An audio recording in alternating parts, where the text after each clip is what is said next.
On October 19th, Admiral Holly called his commanders to Numa for a fateful meeting.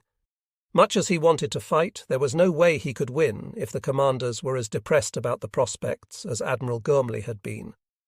Holly did not say so, but he had no intention of quitting the battle.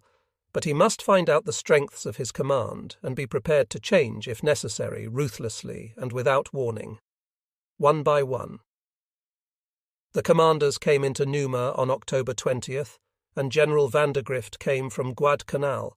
Generals Alexander Patch and Myth Harmon from the army came up too, and Admiral Kelly Turner came from Espiritu Santo. Admiral Holly asked one question: "Are we going to evacuate or hold?" Then he looked around the cabin of the Argonne where the commanders sat at the conference table. "Hold," said General Vandergrift. "If we get the help, hold," said General Harmon. "And hold, General Patch, and hold," said Admiral Turner. "You'll get the help." So the meeting was brief and positive. Admiral Holly sent them all back to their commands with promises that he would do everything possible and that immediately he would do something, and he did. Gormley had begun the building of an airfield at Uni in the Santa Cruz Islands. The construction was stopped, and the troops were sent to Guadalcanal to reinforce General Vander's slender perimeter. Next, said Admiral Holly, he would build a new airfield on Guadalcanal to take the pressure off Henderson Field, and said Holly the carrier forces were now going to come out of mothballs and get into action. Holly had come, he had acted, and the skies over the South Pacific seemed somehow immeasurably clearer for it. On the night of October 18th, the Japanese force heading for Henderson Field had made miserable progress, and at 8:30 a.m. on the morning of October 19, General Masa Maruyama had to send a shamefaced message to Admiral Yamamoto, postponing the decisive battle for Guadalcanal's Henderson Field. Sumiyoshi was ready to attack along the line of the Matano River. In fact, he made a feint on October 19th there to test the Marines' line. But Colonel Mell's troops had held firm, and the Japanese had lost a tank and several men before they retired to pelt the Marines with mortar and artillery fire. Yoshi was not the stumbling block.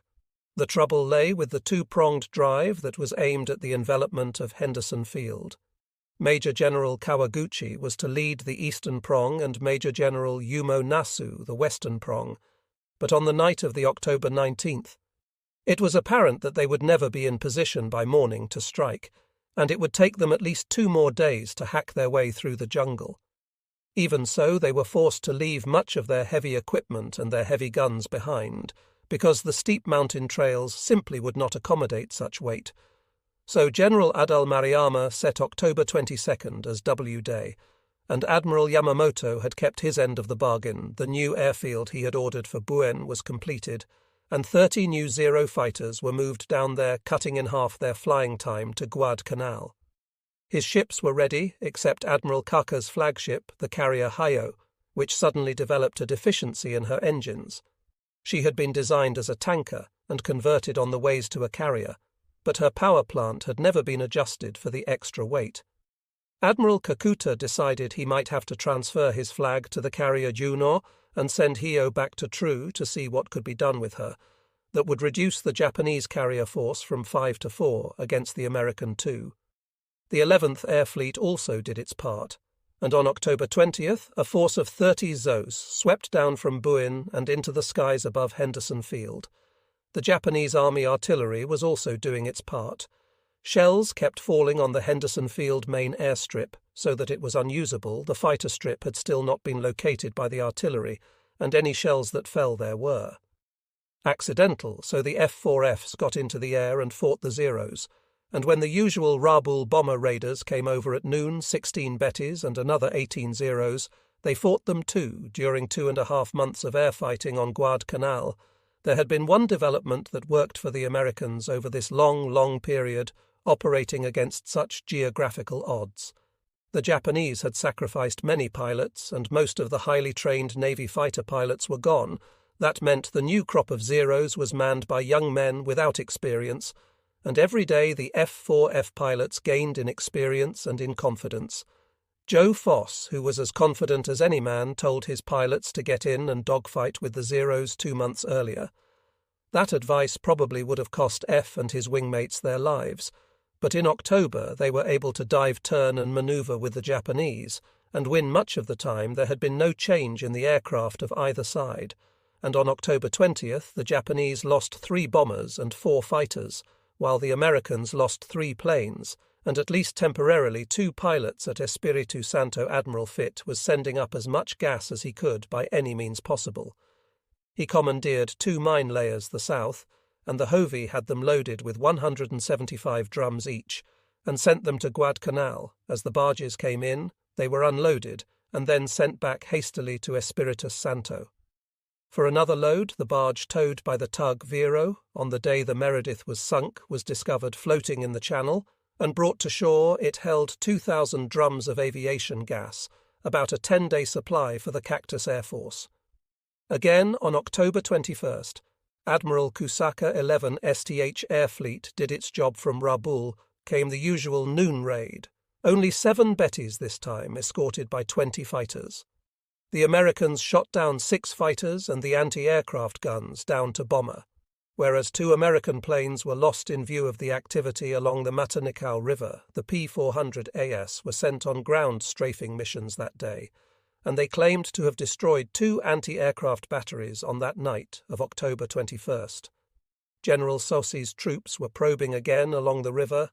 They sent several light tanks across the river, but they were pushed back by American 37mm and 75mm guns that day. The Joint Chiefs of Staff in Washington showed some new appreciation of the importance of the Guadalcanal battle. In spite of the demands of General Eisenhower and others in the European theatre, Admiral King managed to get some new assignments there. Would be 2 groups of heavy Army bombers, which meant 70 planes, and 2 groups of Army fighters, which meant 150 planes, 1 group of medium bombers, or 52 planes. This also included 5 squadrons of patrol bombers, or 60 planes, plus about 1,000 Navy planes. But the trouble was that they would not begin arriving until the following month, and the problem was immediate on October 22nd. The new Y Day, as proclaimed by General Huake, the Japanese kept up the pressure. But the flying weather made it impossible for any aircraft to operate effectively that day. Once more, General Maruyama's force was not ready for the decisive attack on October 22nd, and Admiral Yamamoto had another false start. Admiral Kakuta did transfer his flag, and the Hayo went limping back to True to see what could be done to make her fleetworthy on October 23rd. Admiral Kurita again dispatched 16 twin-engine bombers with 28 Zeros to strike Henderson Field on this day. The F-4F pilots outdid themselves.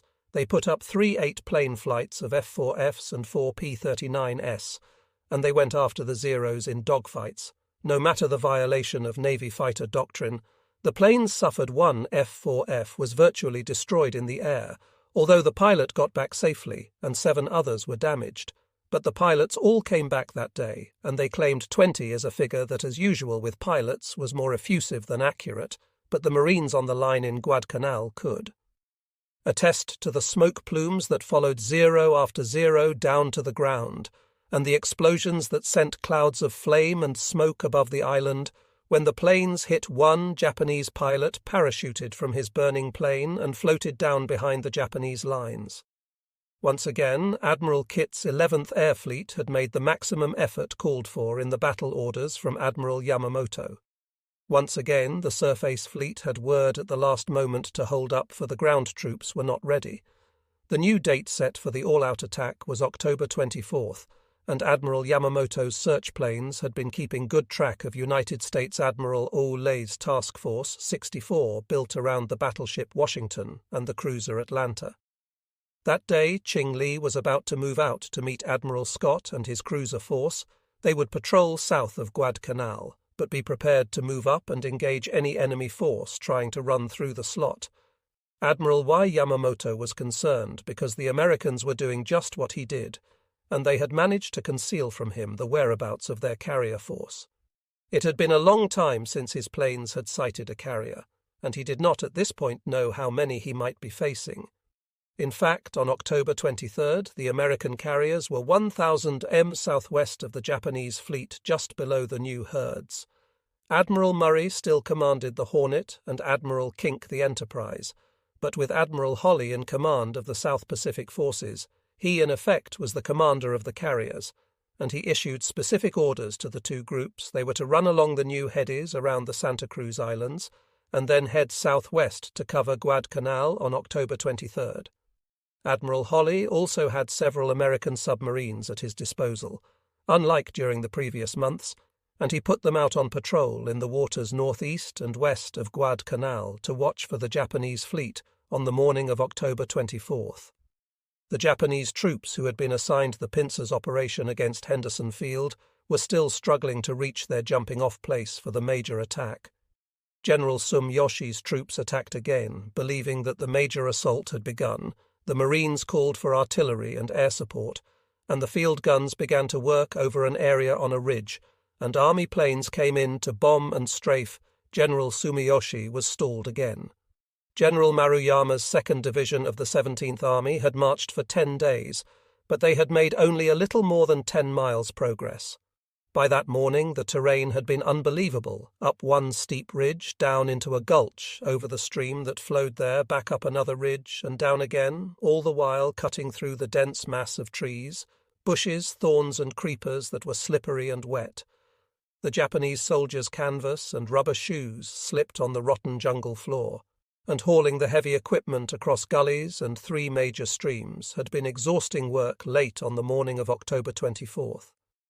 They arrived finally before Bloody Ridge and were ready to launch the attack. Colonel Chesty Puller had disposed 1st Battalion of the 7th Marines along a wide U-shaped line on the south side of Henderson Field, with Bloody Ridge well enclosed in the perimeter.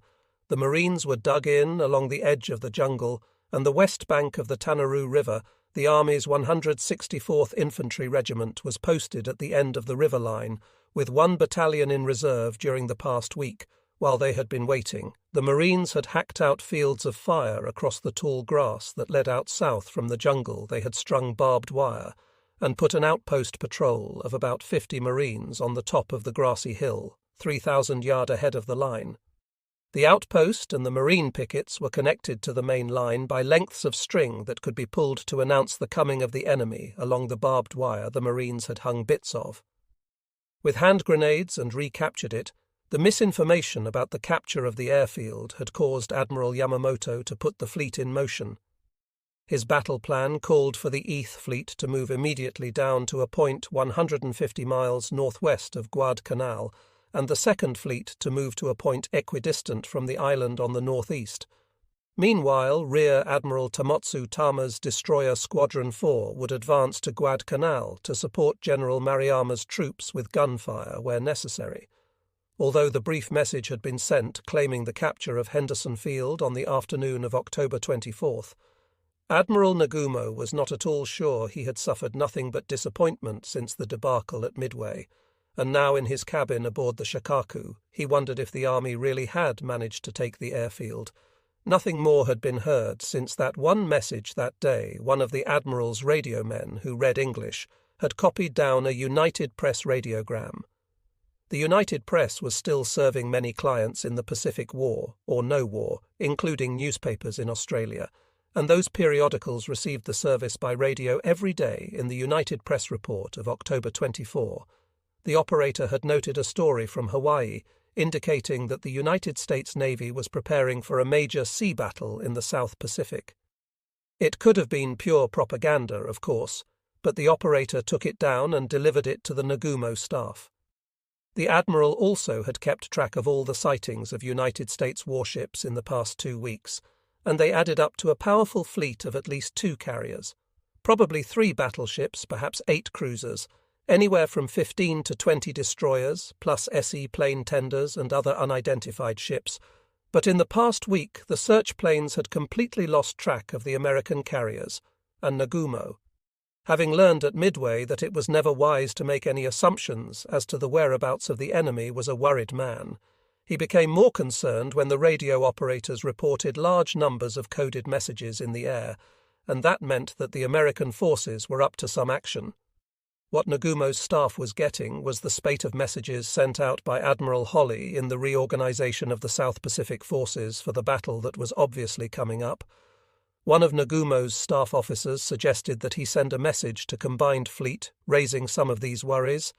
Nagumo did send such a message to Admiral Ugaki Yamamoto's chief of staff. Nagumo pointed out that they were moving ahead blindly in the assurance that Henderson Field had been captured, but had it really?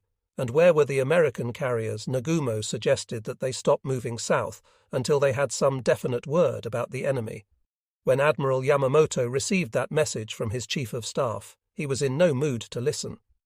He still held Nagumo personally responsible for the Midway defeat, and he was not about to listen to counsels of timidity. He told Ugaki to send Nguma a message ordering him to proceed quickly to find the enemy that settled the matter. On that night of October 24th, the Japanese carriers and their attending ships fueled, and they were almost ready to move when a staff officer rushed a message to the admiral reporting the destruction of an American carrier scout plane. Nagumo was up from his bunk in a flash stop refueling. He ordered, "Turn the carrier and head due north." So at dawn the Japanese carrier force began steaming directly away from the enemy. He slowed only to send out scout planes in all directions to make sure that he was not surprised again at the Solomons. As he had been at Midway, they found nothing. And the American planes that came out searching later also found nothing where the Nagumo force had been a few hours earlier. Nagumo headed north for 12 hours, until he was certain that he was beyond attack. Then he stopped, completed the fueling, and turned south. Once more that morning, as the sun rose, Henderson Field was still shut down. The Japanese artillery was firing on the runway every 10 minutes, and the fighter strip, which was not covered with mast and matting, had been turned into a mudflat. By the 2 days of rain, the strip could be used, but not very many planes would be able to take off. The decision was made to fly off 6 dive bombers they left at dawn on the regular morning search around the waters of the island. Not 15 minutes after takeoff, one of the planes sighted Admiral Tucker destroyers in the slot they were rushing down on Guadalcanal at 20 knots and back at Rabaul. That early morning, Admiral Kurita acted on the basis of the information from the army that Henderson Field was occupied by Japanese troops. He sent down a reconnaissance plane with an escort of 8 Zer to inspect the field below. The observers could see the main strip badly, hit by shells and bombs.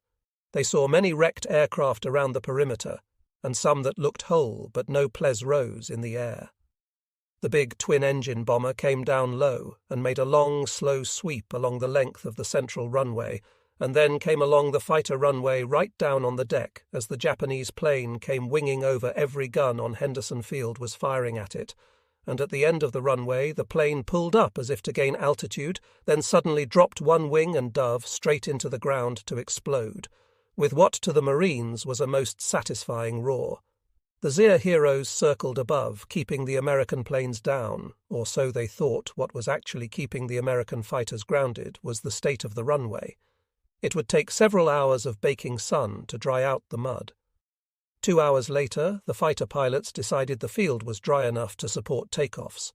5 F-4 FS took off, led by Captain Joe Foss, and by sticking close together, turning into the Japanese, and firing every time the Zeros came at them, they managed to gain 6,000 feet of altitude and then had room to engage the enemy. They shot down several of the Zeros. The speeding Japanese destroyers stopped off at Longa Point to destroy the tug Seoul, and a small patrol boat that had been enlisted to carry gasoline.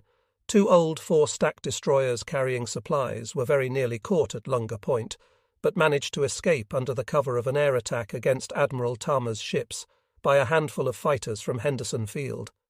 The planes buzzed around the Japanese ships like gnats and disconcerted them so that they lost track of the old American supply destroyers, which managed to get away. The Japanese ships were also harried by the Marine shore guns, and one 5-in gun put 3 shells into one destroyer, causing the Japanese to move away from the shore. In Admiral Kusaka's mind, Guadalcanal's airfield was held by the Japanese, and as noon came no one had INAIF or med him to the contrary, so he continued to send in Zeros to land at the field.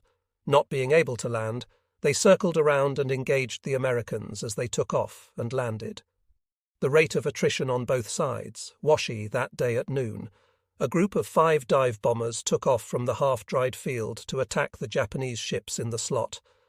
They found the 3 destroyers, and then Admiral Tak's flagship, the light cruiser Yura, and 5 more destroyers they attacked, Lieutenant Commander John Eldridge Jr. made one of the first runs and bombed the Jura squarely with his 1000 bomb. The ship was hit hard in the after engine room, and she slowed to a crawl. Another bomber dropped on the destroyer Akazuki and damaged that ship. The Japanese turned to escape, but more American planes appeared, and they attacked again, and they scored near misses and added to the damage. That afternoon, the captain of the Jura was trying to beach her near Santa Isabel Island, which was in Japanese hands, but he was caught by a group of planes from Henderson Field, and then by 6 B-117S. The near misses and the bomb hits were too much for her. She began to burn from end to end. The crew abandoned ship, and she was sunk by 2 Japanese destroyers, the Akizuki, which had been dodging planes and bombs all afternoon with relative success. After that first hit, managed to crawl back to Shortland Island, and his staff agreed enthusiastically.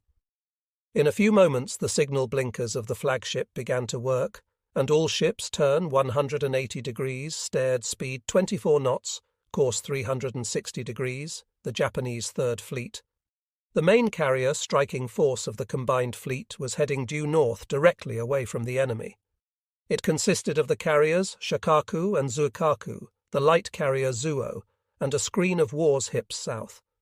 Both of them was a force of battleships, cruisers and destroyers that were to protect the carriers from attack by offering an imposing target.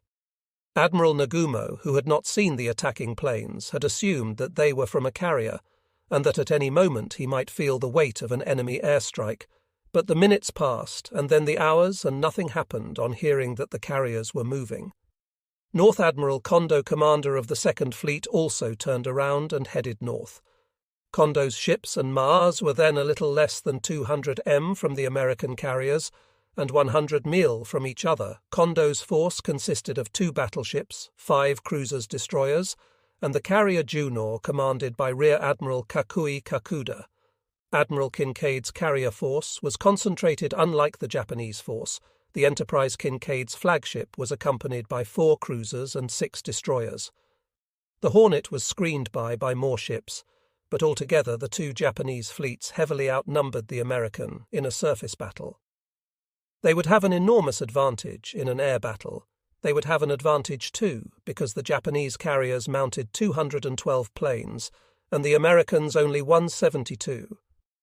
In addition, the pilots of the Shikaku and the Zuikaku were the cream of the Japanese Naval Air Force, and their experience went back to the Pearl Harbor raid as the American carrier force steamed north. That night they were looking for the Japanese without success all day long on October 25th. They had searched at noon. A PBY from Espiritu Santo reported directly to the fleet the sighting of 2 carriers and attendant ships heading southeast. At that time, the American ships were 360 miles away. They headed toward the position indicated, but by then Nagumo had turned around and gone north for the first time at 2:30 a.m. in the afternoon. Kinkaid had sent 12 bombers searching for the Japanese, but the search plan's radius of 200 miles was not enough, and they found nothing.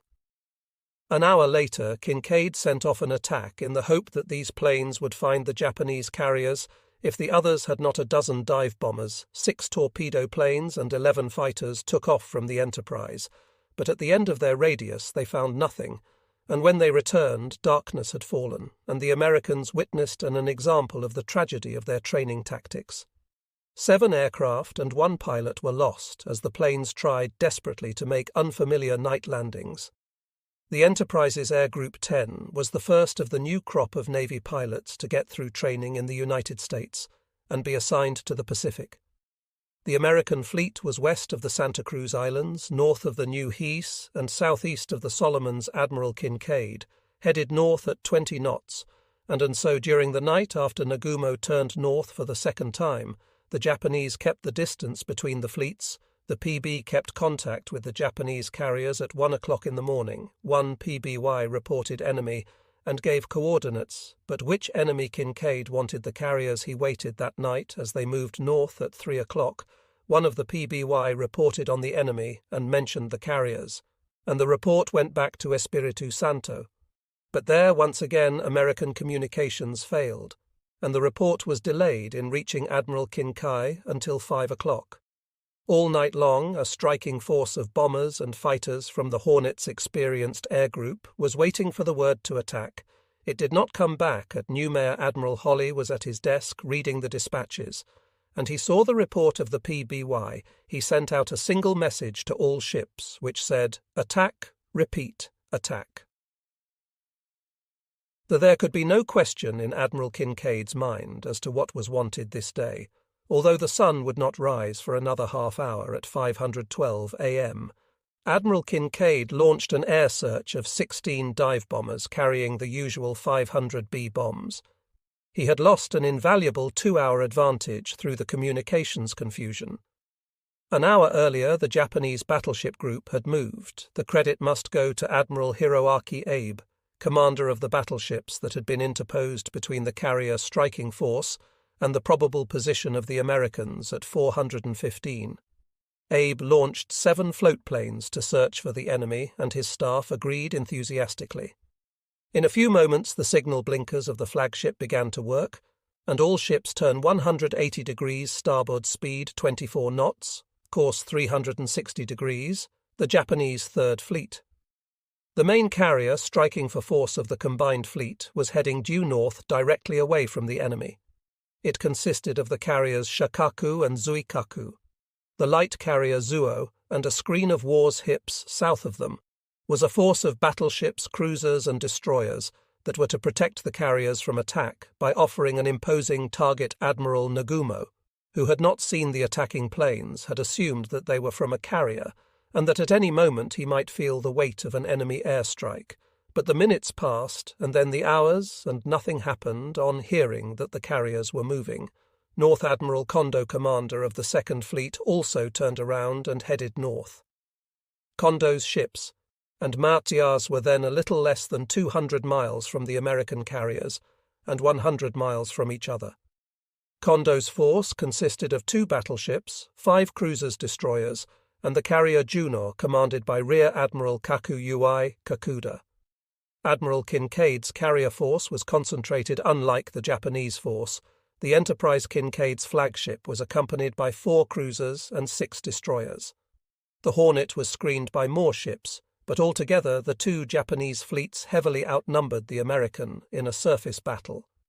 They would have an enormous advantage in an air battle. They would have an advantage too, because the Japanese carriers mounted 212 planes, and the Americans only 172.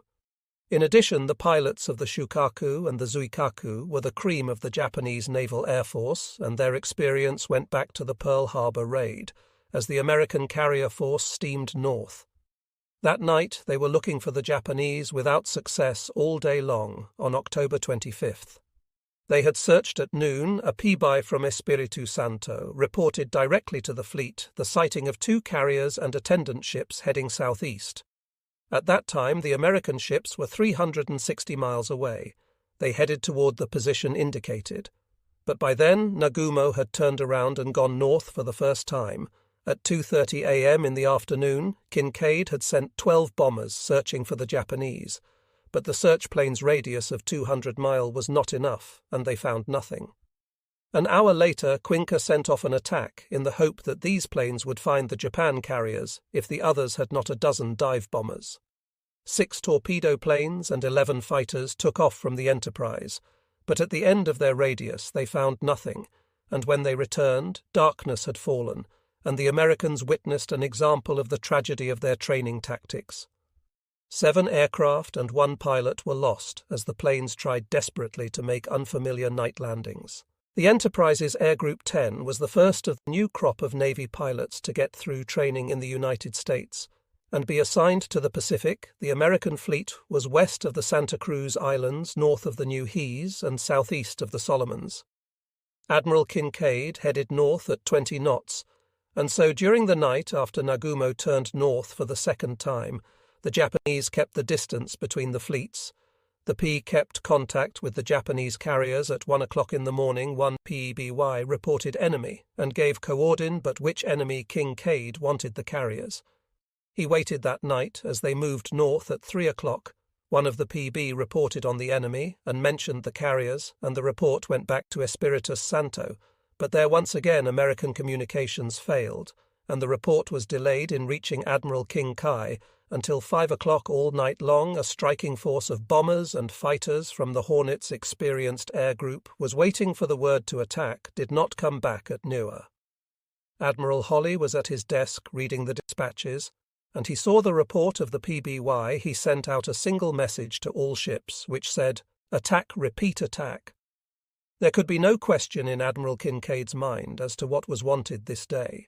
Although the sun would not rise for another half hour at 5:12 a.m., Admiral Kincaid launched an air search of 16 dive bombers carrying the usual 500 B-bombs. He had lost an invaluable 2-hour advantage through the communications confusion. An hour earlier, the Japanese battleship group had moved. The credit must go to Admiral Hiroaki Abe, commander of the battleships that had been interposed between the carrier striking force and the probable position of the Americans at 415. Abe launched 7 float planes to search for the enemy. The report seemed to galvanize Admiral Nagumo into action. He ordered 13 scout planes launched from the Shakaku and Zuikaku, and once again turned the Japanese fleet southward to seek battle. The operations officers of the 2 carriers were told to be ready to launch a strike on a moment's notice, and the pilots got their gear.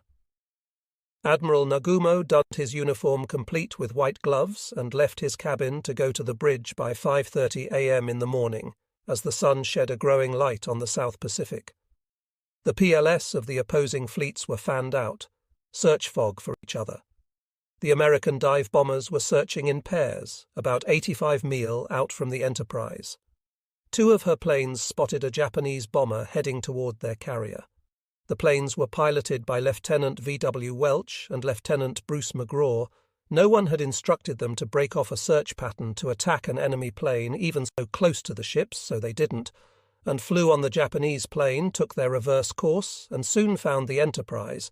Meanwhile, one of the float planes from Abe's battleships had found the Hornet, and the carrier nature of 2 of the American search planes had been noted aboard the Shukaku, and Zuikaku 67 planes were ready to go just before 7 o'clock. The Shukaku scout plane that had passed the 2 American scouts reported large enemy force at K-17. Japanese grid coordinates force consists of 1 Saratoga-class carrier and 15 other ships heading northwest.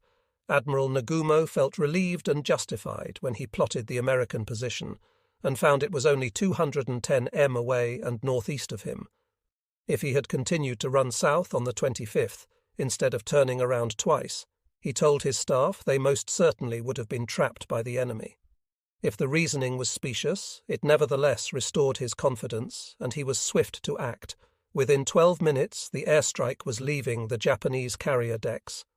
Admiral Nagumo could still remember how indecision had kept his carrier decks crowded with planes at Midway and helped to cause the disaster. On this day, the 67 fighters and bombers were all off the deck within 15 minutes of the launch of the first plane. After passing the Japanese scout bomber pilots, Welch and McGraw had continued on their assigned task, and at 6:17 a.m. they saw Admiral Abe's battleships and cruisers below it. Would have been easy for them to assume that was the Japanese force. But they did not take Admiral Yamamoto's bait and flew on. They reported back at 6:30 a.m. that they had seen the battleships moved to the end of their sector and did not find anything else on their way back to the carrier. They passed over the Abe force again, and this time drew anti-aircraft fire, but it did not stop them on the way home. They passed the Japanese scout bomber again and again. They ignored it.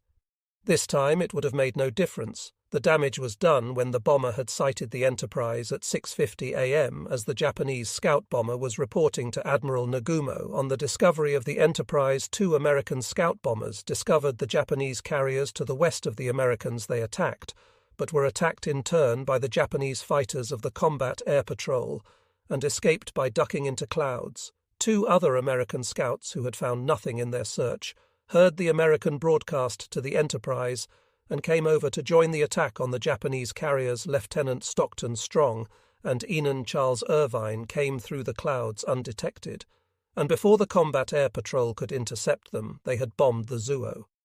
1 bomb went through the flight deck, and blew a 50-yacht hole upward that made it impossible for the Zuo to recover the aircraft. The captain reported this sad state of affairs to Admiral Nagumo and was instructed to launch all his planes, which he could do, and then withdraw to TR for repairs. The Zuikaku and the Shakaku would recover the Zuo's aircraft as the American scout planes disappeared.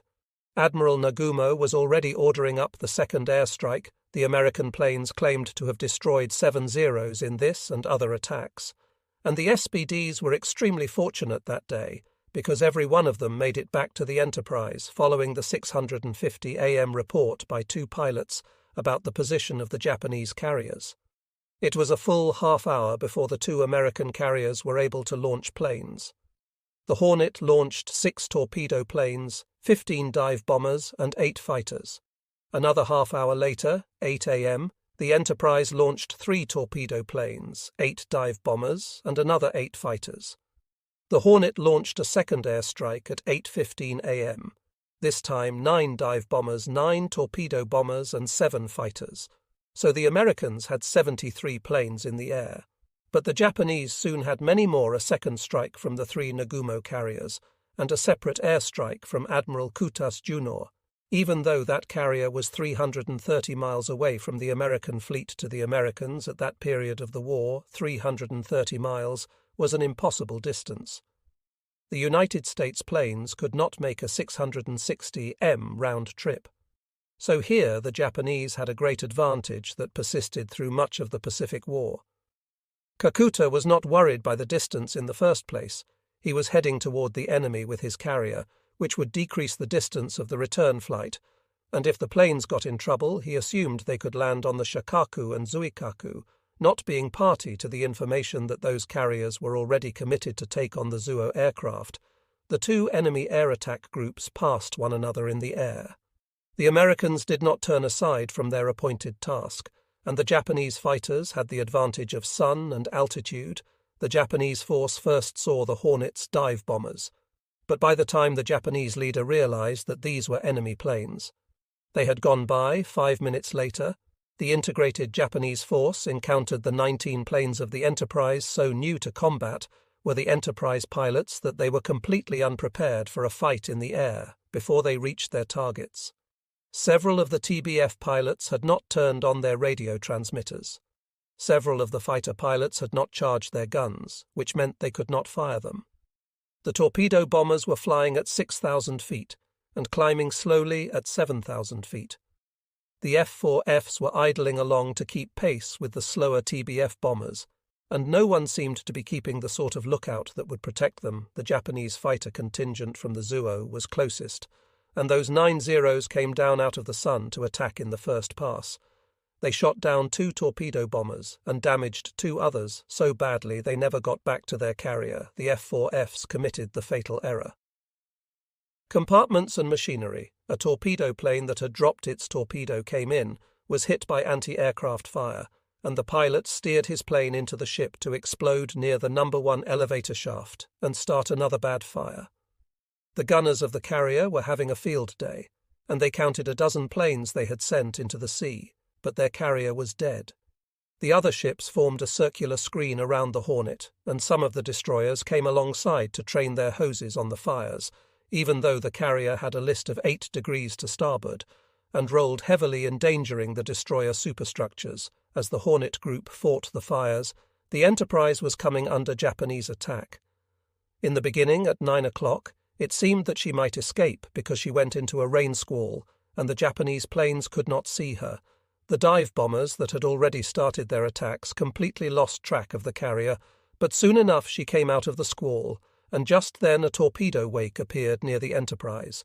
The torpedo ran wild, but threatened 2 accompanying destroyers that had slowed to pick up air crewmen from a United States dive bomber that had crashed alongside the carrier. One of the Enterprise fighter planes saw the torpedo circling the destroyers and attacked it. Although the trigger, happy gunners of the whole flotilla fired at him, but he was not successful. The torpedo turned madly and then blew up against the side of the destroyer Porter, which was so seriously damaged that she had to be abandoned. Later, this torpedo was fired by the Japanese submarine 121, which had penetrated the destroyer screen and was never touched. The second group of Japanese planes hit the Enterprise, and there were no fighters there to stop them.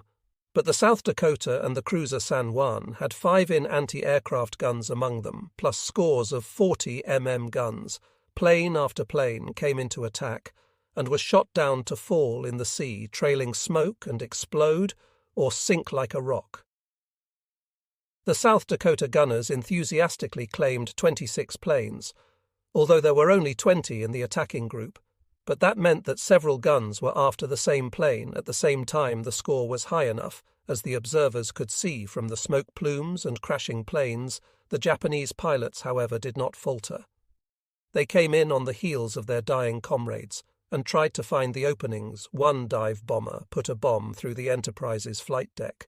Forward, it smashed down through the forecastle deck and out through the ship's plating, blowing one plane over the side. But the bomb did not explode. Another bomb hit near the forward elevator, smashed down 3 decks below, and exploded, killing 43 men, injuring 75, and putting the elevator out of working order. The attack was over in 10 minutes, and the shattered remnants of. The Japanese dive bomber force headed back toward their carriers. Most of them did not make it, but a few did. The torpedo planes of this second attack group came from the Shakaku. They were led by Lieutenant Commander Shihara Murata. He had helped plan the Pearl Harbor torpedo attack, had worked months earlier to adjust the torpedoes to run in that shallow bay water, and then had led the torpedo planes from the Japanese carriers on December 7th. He led 10 other torpedo bombers in the attack against the Enterprise, only to be attacked from above by 4 F-4Fs that swooped down on them from 10,000 feet, one after another. The torpedo bombers were hit, caught fire, and slid off into the sea. One of them crashed into the destroyer Smith and blew up, sending the whole forecastle into flame. But the ship was saved and continued to fight the battle. The fighters, the anti-aircraft gunners and Captain Hardison of the Enterprise together, put up a remarkable battle against the determined Japanese of the whole squadron of dive bombers. Only 5 got close enough to drop their torpedoes effectively, and Captain Hardison managed to evade those. All but 2 of the Japanese torpedo bombers were shot down, and Lieutenant Commander Murata was not one of the lucky ones to return after that torpedo attack. The Enterprise had 45 minutes of respite from attack, but that did not mean rest for the crew. Planes from the Combat Air Patrol and aborted missions were coming in, circling and asking to land. In addition to the Enterprise's own, she would have to handle the planes of the Hornet too, and some of these aircraft were low on gas and some were in trouble.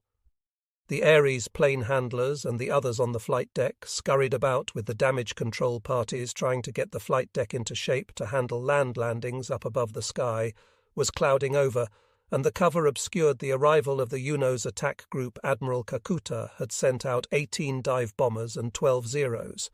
The leader of the attack, Lieutenant Masa Yamaguchi, could not at first locate the carrier beneath the MC, but he did find the battleship South Dakota, and radioed back to his carrier for permission to attack. No, said Admiral Kakuta. He must find one of the carriers and strike it at 11:21 a.m. The first half of the Uno group did find the Enterprise in a break in the clouds, and headed in to attack. Flight operations had just begun to land the Enterprise and Hornet aircraft. When the dive bombers appeared, they were severely hampered by the cloud structure, which prevented them from coming down from 8,000 or 10,000 feet in a steep dive to bomb and level off. Instead, they had to approach in shallow dives if they wanted to keep the carrier in sight. Coming down in these long, shallow dives, the Japanese planes were ideal targets for the anti-aircraft gunners of the American ships. The Enterprise gunners claimed to have shot down 8 of the attackers. One bomber scored a near miss that flooded several compartments and jammed the forward elevator to the flight deck, so that it could not be lowered. The second half of the Uno group showed up a few minutes later, and one dive bomber put a bomb into the South Dakota's forward turret. It wounded the captain and 50 crewmen and knocked out the steering on the bridge. The battleship turned out of control and aimed at the Enterprise, moving at 28 knots. But the carrier captain saw what was happening and moved out of the way, and soon the South Dakota had managed to transfer the steering to the emergency compartment AR. Another Japanese bomber put an armor-piercing bomb into the cruiser San Juan. The bomb went all the way through the cruiser out her bottom plates and exploded under the keel. She was shaken from stem to stern, and her steering was knocked out. The San Juan then twisted and turned through the formation with the other ships speeding and turning to avoid her. All this excitement lasted just a few minutes, and at 11:45 a.m. the Japanese attack was over. The Enterprise could begin landing her planes and those of the Hornet, but the number of planes that would have to land was uncertain since the American attack force was still far away from home base. They had found the Japanese carriers just about 9:30 a.m. that morning. As the Shikaku was taking aboard several of its search planes, one of the search planes came in fast, obviously badly damaged and ditched near the stern of Shikaku. The destroyer Amatsukaze raced in to rescue the crew, and as it was making the rescue, the American dive bombers broke out of the clouds above the carriers. The Japanese anti-aircraft gunners opened fire, and from above the Japanese combat air patrol jumped them. The fighters went after the torpedo planes, and the anti-aircraft guns concentrated on the dive bombers. The American fighters were engaging the Japanese combat air patrol as the melee increased in tempo. 2 F-4Fs were shot down early, even before the bombers reached the carriers, but the American fighters did their work well, and most of the bombers got through to attack. 2 of them were shot down, attacking Shikaku, but 11 dive bombers made their attacks in the steep, swooping dives that were so effective they were doubly. So this day, at least 3 1,000 bombs struck the carrier forward under midships, the flight deck bulged up, and flames shot upward from the hangar deck. Admiral Nagumo ordered the flagship turned about and headed at 30 knots northward. Away from the trouble, the Zuikaku stayed behind to take aboard the returning planes of all 3 carriers in the Third Fleet. Once the American dive bombers had made their attack, the Zuikaku could concentrate on plane recovery. No more attacks came in against her. Because the Hornet's torpedo planes had failed to find the carriers, and so had returned to attack Admiral Abb's battleship and cruiser force, they did not score any hits. The Hornet's second attack wave also missed the carriers, and the planes went back to drop their bombs on the cruiser Chikuma. Several near misses caused severe damage on the bridge, and many casualties, including the wounding of the captain, but Chikuma was able to steam back for Truk. What was left of the Enterprise attack force also struck at the Abe force, but did no damage. Then the American planes were gone, and the sea around the Japanese fleet was quiet. Soon the Japanese strike planes began to come back to the carrier, many of them seriously damaged. The first order of business was to get those planes aboard. But even as the Zuikaku took on the planes, her captain was planning a new attack interception of American talk between ships, had told the Japanese something they had not known, that there were 2 carriers in the area, not just one. One carrier looks much like another from the air. And although both American carriers had been attacked by different Japanese units, no attacking pilot had seen 2 carriers back aboard the Hornet.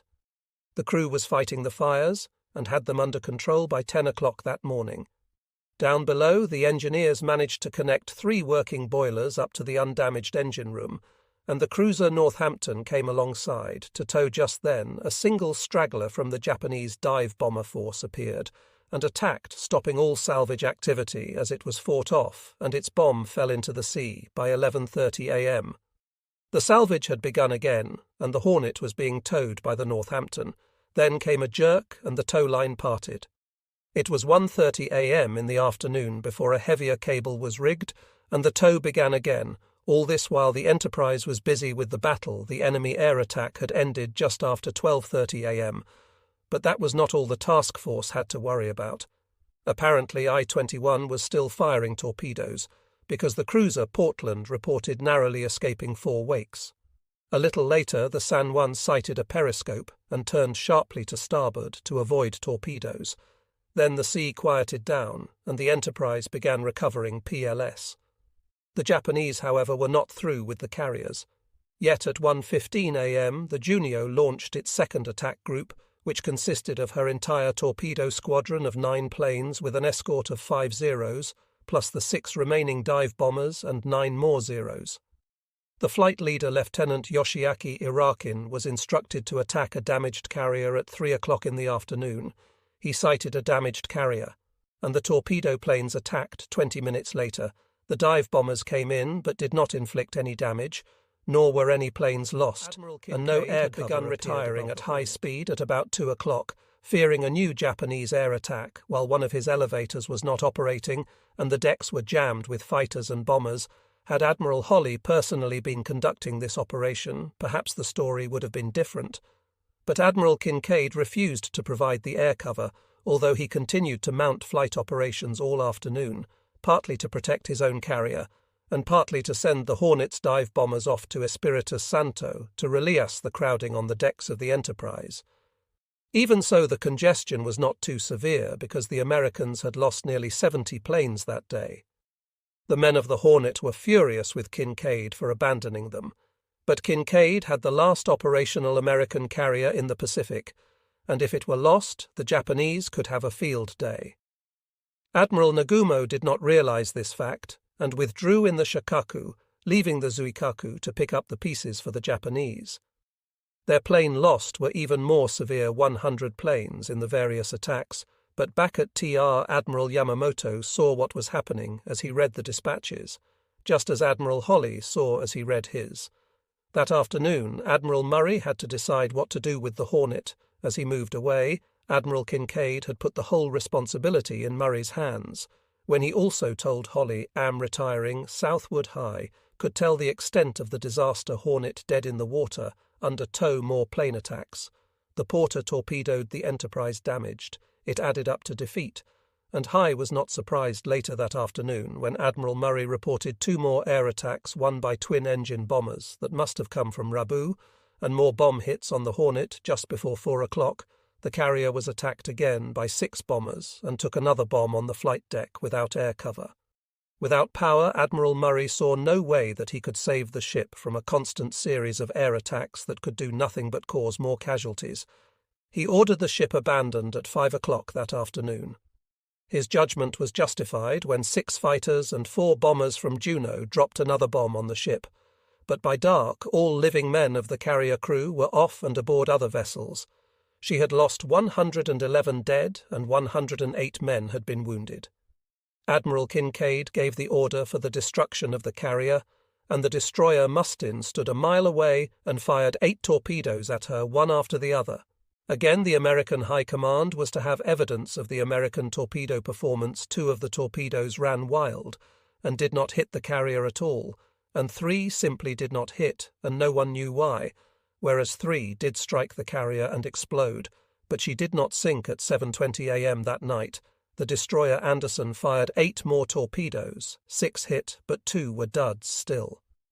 The Hornet did not sink, and finally, fearing a Japanese night attack, the destroyers and other ships of the United States Task Force abandoned her, leaving an American vessel to the mercies of the enemy. For the first time, Admiral Kakuta in the Juneau had been responsible for the latter air damage, and finally for the American decision to abandon the ship rather than try to save her. His aggressiveness was not shared by others in the Japanese fleet. However, Admiral Kondo was ordered to make a night attack, but he was not enthusiastic. He dispatched Admiral A2 battleships and 5 destroyers only after direct orders came down from Admiral Yamamoto at True to chase and mop up the fleeing enemy harsh words for an American to read. But they were truthful. Admiral Kinkaid was fleeing as rapidly as possible to get out of Japanese range. He was successful. Soon the American ships were 300 mil from the Japanese fleet, and Kondo could never catch them in the absence of Admiral Nagumo. Kondo was also upset when a Black Cat bomber from Espiritu Santo very nearly torpedoed the Zuikaku, and another did torpedo the destroyer Teruaki that night. The destroyers Makig Gumo and Akumo did find the Hornet and chased away the Mustin and the Anderson, whose captains expected the Japanese heavy ships must be close behind. It took the Japanese only 4 of their long lance torpedoes to finish off the burning carrier Admiral Nagumo had returned to the battle area on the morning of October 27th in the destroyer Arash. He transferred his flag to the Zuikaku and tried to find the Americans, but his searches found nothing, and at evening he called off the operation and returned to TR. The Japanese immediately took up their usual policy of overstating their achievements. It was a great victory. said Radio Tokyo. Once more the victorious Japanese Navy had shown its superiority over the Americans by sinking one carrier and damaging another, and several other ships.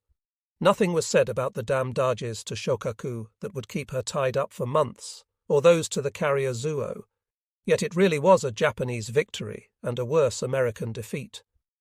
The battleship South Dakota collided with the destroyer Mahan on the way to Numa. The battle had been an American loss, but not one that made it impossible for the Americans to hold on to Guadalcanal, since the Japanese had not followed up the carrier Enterprise had escaped, and the Americans had gained some time to reinforce their contingent, and their Air Force Admiral Yamamoto understood what had happened, and he was furious with his commanders for letting the Americans escape with so little damage. He was particularly angry with Admiral Nagumo for leaving the scene of the battle aboard the Shakaku. Instead of staying to direct operations and destroy the Enterprise a few days after Nagumo's return to Tro, he was summarily transferred to become commander of the CBO naval station in Japan. The long-awaited action, and the action itself, had exhausted the ships of the combined fleet, yet the indecisive nature of the Battle of Santa Cruz had made it impossible for Admiral Yamamoto to give his fleet a rest. There were to be more battles, more attrition in the days to come, and Admiral Holly recognized the defeat at Santa Cruz, but it did not lessen his determination to hold Guadalcanal and win this campaign. To do so, he had to make the best use of the forces at hand and bring in more troops, planes, and ships, knowing all the while that Admiral Yamamoto and the Imperial Japanese Army would be doing the same thing on October 27th at Rabaul 17th. Army headquarters had a do-die radio message from Imperial headquarters in Tokyo. The troops on Guadalcanal had to be reinforced, and the attack absolutely must succeed at Rabaul. The Imperial General Staff promised Tokyo what it wanted, but General Huat and his officers had grave doubts as to their ability to win the victory demanded in the name of the Emperor. The trouble was that it had become apparent all too late that the American Marines were on Guadalcanal in much greater force than Tokyo ever believed possible, and that those Marines had proved to be first-class, well-trained fighting men of a sort the Japanese army had not hitherto encountered. A landing at KY Point was ordered, but the Chief of Staff of the 38th Division objected. It would be detrimental to the level of self-termination. He said Koi Point was far too close to Henderson Field, and landing would be difficult and resupply virtually impossible. The only way it could possibly work was if the Navy took the responsibility for escort and unloading of the troops, and if maximum air cover could be achieved. Chief of Staff Omei of the Soroku No. 2 Aviation Group objected to this as self-termination. But in an historic meeting, because they were so rare officers of the Imperial General Staff, Yamamoto's combined fleet and the 19th Army met at Rabaul and thrashed out the details of a new operation. The fate of the 38th Division was sealed at that series of meetings on October 27th. Admiral Holly ordered Admiral Scott to form a new task group centered around the cruiser Atlanta. He would have 4 destroyers plus his cruiser on October 28th. Scott would steam into Lunga Roads via Seok Channel and pick up liaison officers from Vandergrift's staff. Then the task group would move around Guadalcanal to bombard Japanese positions, as indicated by Vandergrift's officers that work would take them all day, and at night they were to retreat out of the slot to stay out of trouble during the Japanese hours of activity, then return the next morning to bombard the Japanese again.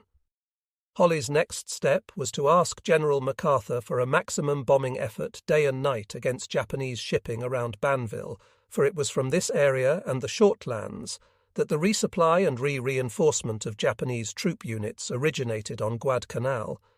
The Marines had a recite from Japanese air attack because the 11th Air Fleet had been heavily depleted during its support of the L Seaway attacks aimed at giving the Japanese control of Henderson Field, nor could the combined fleet continue air attacks with carrier planes. Even if Admiral Yamamoto had been agreeable to such a tactic, Admiral Nagumo's striking force had emerged with fewer than 90 operations aircraft after the Battle of Santa Cruz, and the fleet had lost nearly all its experienced squadron commanders. In the battle, the Enterprise had landed 14 fighters, 20 dive bombers, and 7 torpedo planes from Hornet's Air Group. Then she steamed into Noumea, Her own air group consisted of 40 fighters, 31 dive bombers, and 9 torpedo bombers on the ground. The Japanese 2nd Division continued to attack the marine perimeter, but without the ferocity of October 25th. One attack on the night of October 26th did break through the marine lines, but a marine counterattack sent the Japanese back, and the Marines restored the barbed wire perimeter after 6 days of continuous fighting. All the marine positions were still, as they had been reports from intelligence officers indicated that the failure of the Y-Day operation had dealt a serious blow to Japanese morale, but General Vandergrift was not persuaded by this information to lessen his vigilance. He believed the Japanese had powerful reserve forces that they had not committed and could stage an attack as strong as that of October 25th. So he ordered continual ground and air patrols on October 27th. The Cactus Air Force dive bombers and P-400 Essie attacked an 8-gun Japanese anti-aircraft battery at Kokona and destroyed an ammunition dump which went up with a satisfying explosion. The guns were quiet, which indicated that they had been put out of action. They also attacked known field gun positions that day and silenced them. Henderson Field no longer suffered that nagging fire from the 150 mm howitzers. The next day, the flyers again attacked Japanese land positions. One fighter was shot down by anti-aircraft fire, but the pilot made a parachute. Landing into the water, Japanese submarines continued to be a threat to the American naval forces, and the United States Navy still had not perfected anti-submarine patrol on October 27th. The battleship Washington was nearly torpedoed. A Japanese submarine attacked her, fired several torpedoes, and missed. 2 hours later, the Japanese vessel attacked again and fired more torpedoes, but again they all missed. Although one exploded 400 yards off the port of the Washington back at Pearl Harbor, Admiral Nimitz was making every possible effort to strengthen Holly's hand. In the last days of October, he established a new task force built around the carrier. Saratoga now repaired, Rear Admiral D.T.I. Ramsey was given command of the carrier, 2 cruisers and 8 destroyers. The force would join Holly. Admiral Holly also established another task group in the South Pacific Task Group 64.4. Those decimal numbers indicated that the group was the 4th task group of Task Force 64, which was H's force of surface combat vessels. This group was led by Rear Admiral Daniel Kager in the cruiser San Francisco. It included the cruiser Helena and the Hood troop concentrations, and the Marines moved forward about 2 miles that day in very rough terrain. That the Japanese contested that night, Vandergrift's reports from the Pearl Harbor Radio Intelligence Organization indicated that the Japanese were going to begin landing troops that night, with 5 destroyers on November 2nd.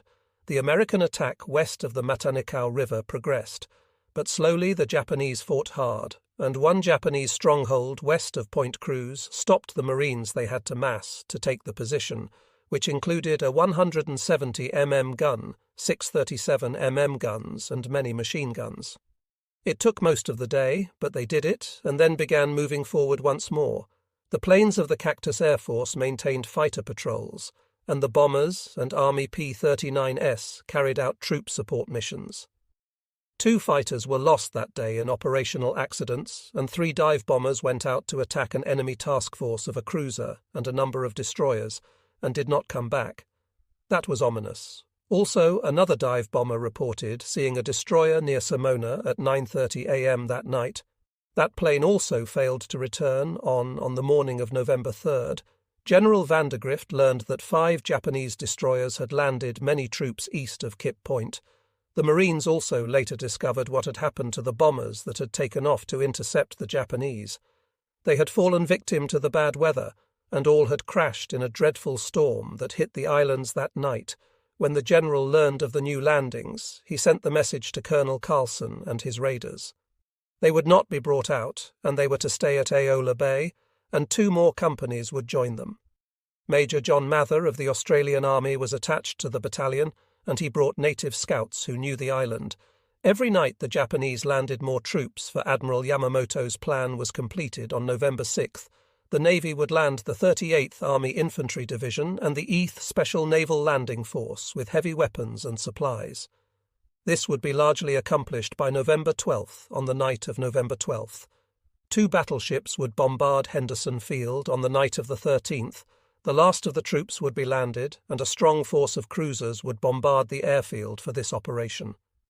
The second Japanese fleet was split into 2 sections, one built around the carriers Hyo and Juno, and the other around 2 battleships, the Hai and the Kirishima, and an entire division of heavy cruisers independently. Admiral Yamamoto sent the 8th Fleet to escort the transports and protect the troops. Landing Yamamoto then had 2 carriers, 4 battleships, 7 heavy cruisers, 4 light cruisers, and 30 destroyers to move 11 transports, and 14,500 infantrymen to Guadalcanal as the Japanese landed night after night, and the Marine raiders moved across the island, hacking their way through the jungle. General Vandergrift's offensive continued. The troops attacked toward Kokum Bona west of Point Cruz. They killed 350 Japanese in one position on the coast. The 7th Marines saw the Japanese landing east of Key Point and attacked the next morning, but were driven back. The new Japanese troops had tanks and heavy artillery ashore, and they knew how to use them. At this point, General Vandergrift was concentrating his forces west of the Malimo River, trying to come to grips with the enemy in a major engagement. On November 4th, the Americans unloaded troops and supplies by daylight, then moved the transports across to the safety of Tulagi for the night. As usual, the Japanese destroyers came in after dark to unload their own troops and supplies. On the night of the 4th, 4 American cruisers and 6 destroyers lay in indispensable strait, ready to strike enemy targets. That night was dark. The air searches were not successful, and the American task force remained in position on Guadalcanal. The Marines continued to attack west of the Matanikau River. They fought and killed 350 Japanese west of Point Cruz and captured 30 machine guns and several field pieces. On November 5th, the 2 reinforcing companies of raiders and Army garrison troops were landed at Aola Bay by American destroyers. Colonel Carlson waited fretfully for new orders, and they came on November the 5th. General Vander informed Carlson that Japanese troops had landed a new infantry regiment at Simo, and Tassafaronga Carlson was to march his raiders across Guadalcanal and attack the regiment, and at dawn on November 6th they set out. Each man had food for only 4 days because their whole operation as originally planned was to have been a short-term project. By this time the army troops should have been at Aola Point, and the raiders should have been drinking beer in Espiritus. Santo, instead. They were deep in the jungle, foraging for food. From the first day, Carlson had the solution to the problem. If they wanted to eat, they had to find the Japanese and take the food away from them. Carlson was up front in the column, carrying a full pack. Doing everything he asked his men to do, the route would take them to the villages of Genda, Ario, Tassim, Bokotina, and Binu. These places had been selected because intelligence reports indicated there were Japanese there, and because they were close to the coast every 4 days, the troops back at Aola were to send a landing boat to a point determined by radio, and Carlson would pick up the supplies they unloaded. Until then, they lived on rice tea raisins, chocolate, and a little sugar and salt. On November 7th, the F-4Fs found 4 Japanese destroyers on their way north after delivering troops of the 38th Japanese Division to Guadalcanal.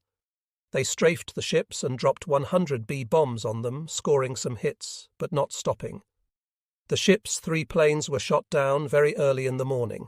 A dive bomber on anti-submarine patrol sighted a submarine half a mile off Cape Esperance and dropped depth charges. An oil slick came to the surface, and the pilot thought he had sunk the submarine, but oil slicks could be most deceptive, and sometimes a submarine captain deliberately released some oil just to give the impression to an attacker that the submarine had been destroyed.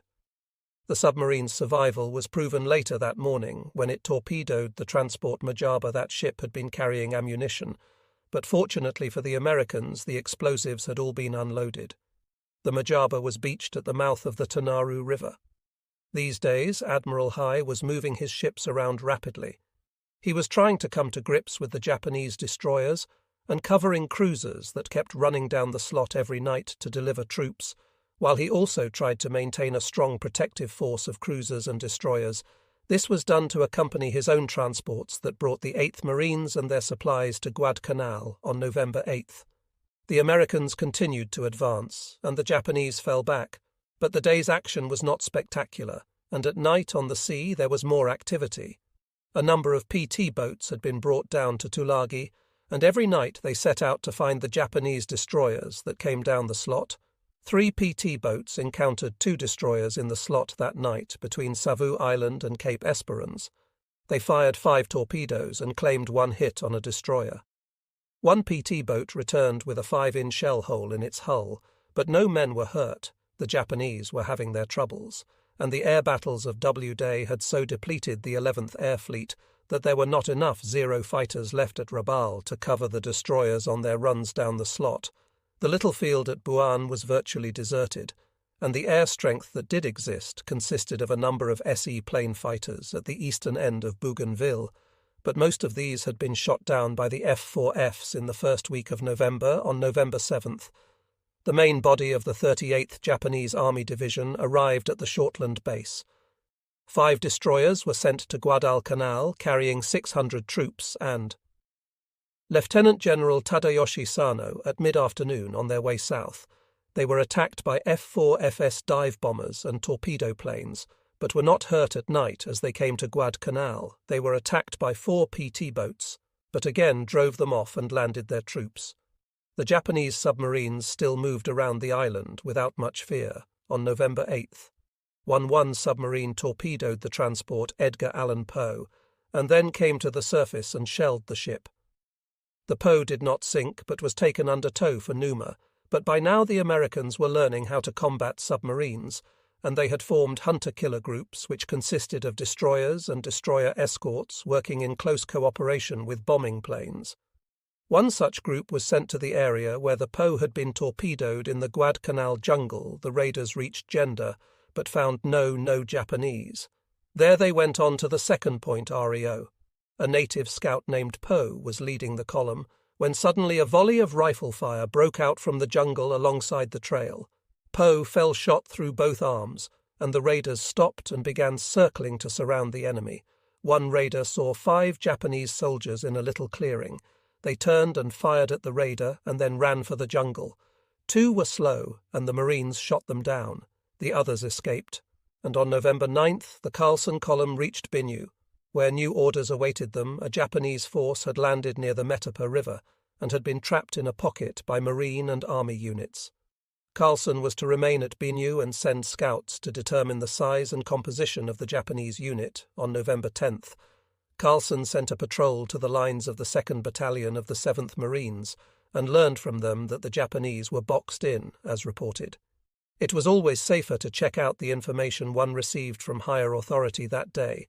The other 2 companies of the Raider Battalion arrived at BAU, doubling Carlson's strength on the 10th.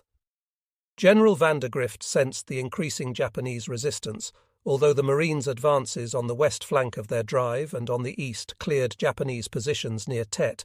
The Japanese land-based Air Force was still suffering from previous attrition. The Cactus Air Force planes shot down 1Z that day, but the real action came when the daily evening Sechples sighted 5 destroyers 210 miles north of Guadalcanal, obviously coming down to land more troops after dark. A force of 17 fighters and 8 dive bombers attacked the destroyers, but could do no better than near misses, whose effect was not really known. The minesweeper Southord attacked and sank the Japanese submarine 172 off San Cristol Island. There was very little activity the next day anywhere on Guadalcanal. It was a miserable day, cold and rainy, and at BU the raiders gathered around their fires and joked, "Hey, Mac, you know what day this is?" "Yeah, the 6th day. We've been in this jungle. It's Armistice Day." That's what it is, the day to celebrate the war to end all wars. What a joke out here in this jungle, eating gooey rice and drinking tea, and in the air there was not even that much respite from the carriers. Admiral Yamamoto sent 10 dive bombers and 12 Zeros to attack Henderson Field. The F-4Fs went up and shot down several planes. They claimed 5 Zeros and 1 bomber with 2 Zeros and 1 bomber as probables. On November 12th, the American advance stalled in the face of a strong Japanese counterattack. Colonel Carlson sent out 4 patrols to various points to make contact with other United States units and the Japanese at 10 o'clock in the morning. Company E called Carlson at Binu.